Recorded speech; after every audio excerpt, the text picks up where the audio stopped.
Shalom Bapak Ibu Saudara sekalian, para pemirsa dari Aruna Jogeto Official Channel dalam acara Wisdom Tuhan Berkati berlimpah-limpah. Saya senang sekali Bapak Ibu boleh melayani Anda sampai hari ini. Walaupun banyak kritik yang masuk, Pak kenapa hanya 8 menit, kenapa hanya 7 menit lebih Pak? Bikin yang panjang dong Pak. Ya, saya mengerti bahwa ada yang panjang, ada yang pendek, tapi biarlah kita semua bersukacita dengan hal ini. Kapan-kapan saya akan bagikan yang panjang, yang berseri, supaya Bapak Ibu bisa belajar lebih baik lagi. Bapak Ibu, dalam acara 3 kali ini, saya akan membahas mengenai sorga dan bumi. Saya percaya bahwa kita harus terus belajar, karena kita akan tinggal di sorga itu lama, di bumi cuma sebentar ya Bapak Ibu. Tapi saya percaya bahwa ini adalah bagian Anda dan saya yang terbaik. Bapak Ibu, terima kasih banyak bagi Anda yang sudah memberikan anugerah, doa, dan dana bagi kami. Kami akan terus mengolahnya bagi kemuliaan nama Tuhan. Izinkan saya berdoa bagi Bapak Ibu, saudara sekalian yang sedang sakit, Anda juga yang sedang ada masalah, ada pergumulan. Saya percaya, dalam pergumulan kita, dalam masalah kita, masalah hanya sebentar. Masalah itu hanya sementara, tidak lebih besar dari kemuliaan Tuhan janjikan dalam hidup kita. Mari kita berdoa. Bapa di sorga, dalam nama Tuhan Yesus, anugerah-Mu ajaib. Hamba berdoa hari ini Engkau mengambil setiap masalah dalam hidup kami. Engkau menuntaskan setiap problema dalam hidup kami. Engkau menyembuhkan yang sakit. Engkau menguatkan yang letih lesu. Dan Engkau memberkati mereka berlimpah-limpah sehingga mereka boleh mengalami kelepasan dalam kehidupan ini. Terpujilah nama Tuhan kekal untuk selama-lamanya. Dalam nama Tuhan Yesus, haleluya. Bapak Ibu Saudara sekalian, kita akan belajar sebentar dan biarlah Anda bersiap sebelum memulainya. Terpujilah nama Tuhan. Shalom. Shalom saudara sekalian, dari pemirsa Aruna Jogeto Official Channel dalam acara Wisdom Tuhan Berkati berlimpah-limpah. Apa kabar? Saya senang sekali bertemu dengan Anda. Tahukah Anda Bapak Ibu, nama yang baik lebih berharga daripada minyak yang mahal. Anda tahu dari mana itu Pak? Kita membaca dalam kitab Pengkhotbah. Kitab Pengkhotbah 7, ayat yang pertama. Nama yang harum lebih baik daripada minyak yang mahal. Bapak Ibu, betapa kita mengerti, Alkitab menggambarkan bahwa sebuah nama seringkali dikaitkan dengan sebuah kejadian-kejadian di muka bumi. Alkitab membandingkan bahwa nama yang baik, yang harum, lebih berharga daripada minyak yang mahal. Nah, minyak ini adalah minyak yang Anda bicara mengenai minyak wangi. Nah, Bapak Ibu, kalau kita melihat sebuah kisah ini antara nama dengan minyak, ternyata dalam ayat di Alkitab digambarkan bahwa kita itu dicurahkan sebuah urapan, sebuah minyak yang merupakan sebuah nama. Bagaimana sebuah nama bisa menjadi sebuah curahan minyak?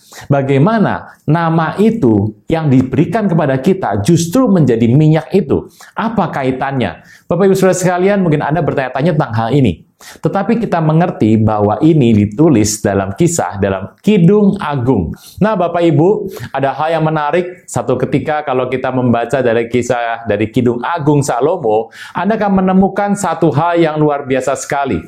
Saya akan membacakan dari Kidung Agung Salomo. Pada ayat yang kedua dan ketiga dari pasal yang pertama.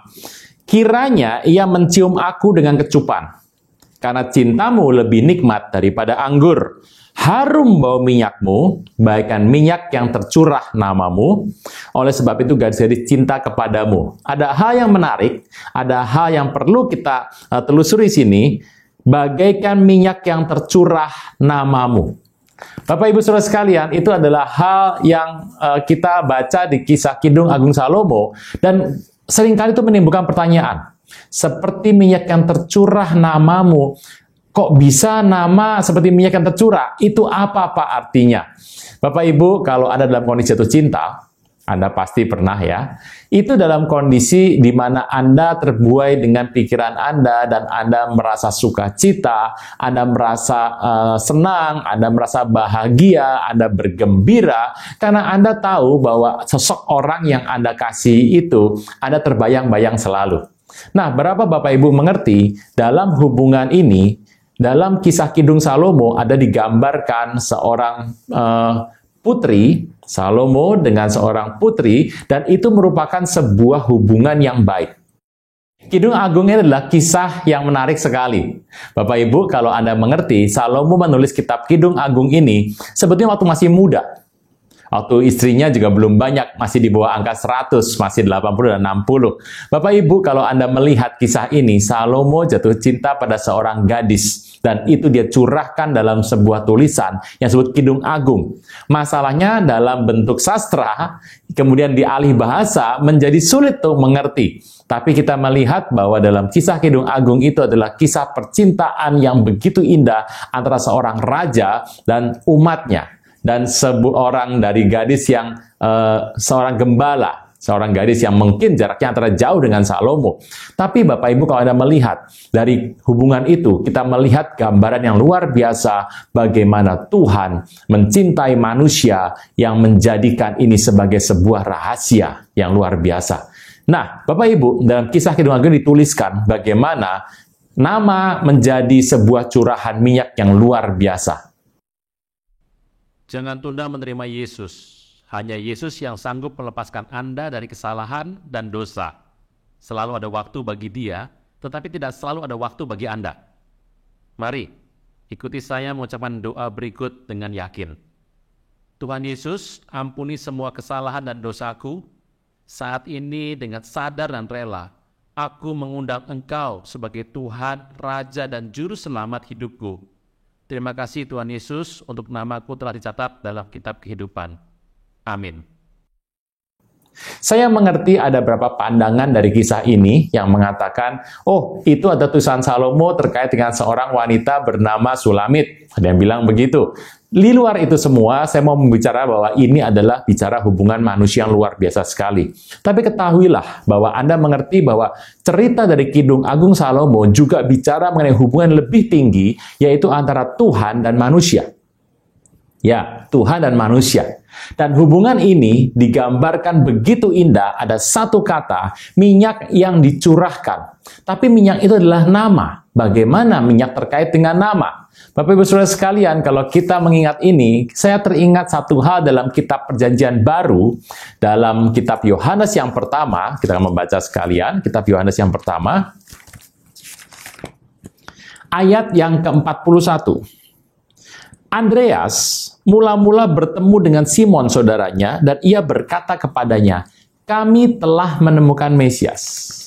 Bapak Ibu, kalau sampai sini Anda pasti bisa menemukan kaitannya.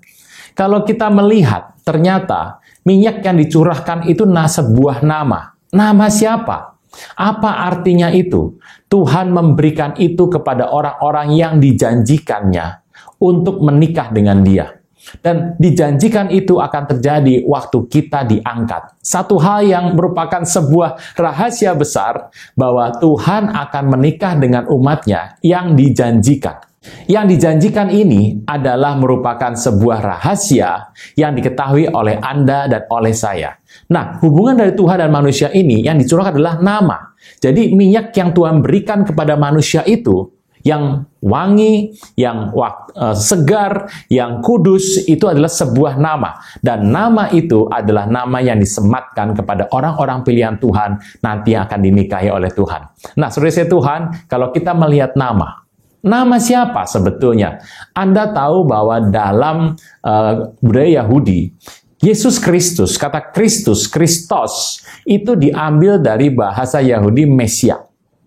Mosyak. Nah, kata Mesias, Mesiah atau Mosyak itu adalah artinya minyak. Diurapi oleh minyak. Jadi, Yesus Kristus adalah Yesus yang diurapi.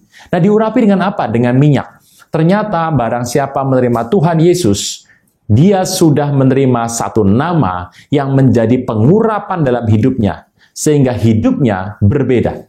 Bapak Ibu, kalau Anda jatuh cinta tadi, Anda merasa bahagia, sukacita, sejahtera, maka waktu Anda menerima Tuhan Yesus, Anda akan diberikan minyak yang merupakan nama Tuhan Yesus, sehingga Anda menjadi sukacita, bahagia, sejahtera, dan banyak hal indah yang Tuhan berikan dalam hidup Anda. Dan itu mengubah hidup Anda. Bukan cuma perasaan Anda menjadi senang, tapi hidup Anda berubah dan Tuhan menjanjikan satu ketika nanti. Entah kapan, karena kita nggak tahu, Tuhan menjanjikan satu ketika nanti, engkau akan diangkat untuk menikah dengan Dia.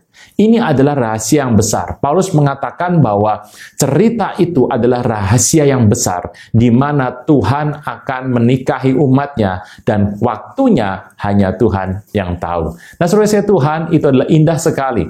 Nikmati hidup Anda ini karena Anda diurapi dengan sebuah nama yang begitu besar, yang begitu dahsyat, begitu luar biasa, yang begitu kudus. Tuhan Yesus Kristus memberikan sebuah sebuah curahan minyak, dan itu merupakan tanda bagi orang percaya yang bisa dipegang dalam hidupnya, sehingga hidup saya dan Anda tentu saja akan menjadi diberkati. Bapak Ibu Saudara sekalian, ada banyak tanda sebetulnya di Alkitab mengenai apa yang Tuhan berikan pada hidup manusia. Tetapi kalau kita mengerti, tanda-tanda itu adalah mengubah hidup kita dan menjadikan kita punya sebuah pegangan bahwa Tuhan akan berjanji satu hal sama kita. Saudara Tuhan, Anda sebagai seseorang yang namanya Yesus Kristus, apakah hidup Anda sudah diberkati? Apakah hidup Anda sudah dicurahkan minyak yang merupakan minyak yang terjanji karena namanya yang kudus? Terima itu dan ingat bahwa engkau sudah memiliki perjanjian dengan Tuhan, dan Tuhan berjanji akan mengangkat engkau dan menikah kelak. Nah, saudara kasih Tuhan, kalau kita melihat ini, berbahagialah hidup kita.